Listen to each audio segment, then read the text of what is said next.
అప్పు పిజ్జా డెలివరీకి వెళ్తుంటే అనామిక ఒక అబ్బాయితో మాట్లాడడం చూస్తూ ఉంటుంది. అది చూసి ఏంటని రికార్డ్ చేస్తూ ఉంటుంది. అనామిక అయితే అబ్బాయితో ఇవ్వ నగలు, ఈ నగలు అమ్మేసి మా అమ్మ వాళ్ళకి డబ్బులు ఇచ్చి అప్పులు తీర్చమని చెప్పు అని చెప్పేసి నగలు ఇస్తూ ఉంటుంది.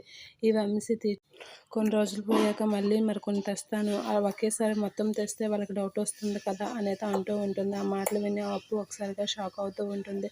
ఇక రుద్రాని అయితే నగలు ఎవరు తీస్తారు అక్క, వదిన మీ పెద్ద కోడలే తీస్తుంది, రత్నం అంతా తన దగ్గరే ఉంది కదా, తన దగ్గరే తాళాలు ఉన్నాయి, ఇంకెవరు తీస్తారు అనేది అంటూ ఉంటుంది.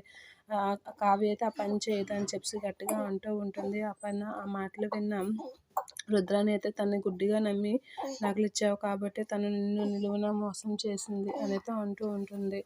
ఆ మాటలు విన్న బామ్మ అయితే ఏంటి రుద్రాని నీ నోటికి అద్దు అదుపు ఉండదా, ఫస్ట్ అవి ఎవరు తీస్తారు ఏంటి, ఇది లేకుండా డైరెక్ట్ కావ్య మీదకి అటాక్ చేస్తున్నావు అని అంటూ ఉంటుంది. కావ్య ఆ నగలు ఎవరు తీసారో నేనెందుకు తీస్తాను అనేది అంటూ ఉంటుంది. ఇంకెవరికి అవసరం, నీకే అవసరం, మీ పుట్టింటోళ్ళకి ఇవ్వడం నీకు అలవాటే కదా అనేది అంటూ ఉంటుంది. నేను తీయలేదు అని అంటే అదే టైంలో కావ్యకి అప్పు ఫోన్ చేసి ఒక వీడియో పంపిస్తూ ఉంటుంది. నాకు ఇప్పుడు అర్థమైంది ఎవరు తీశారు ఆ నగలు అని చెప్పి వీడియో చూపిస్తూ ఉంటుంది.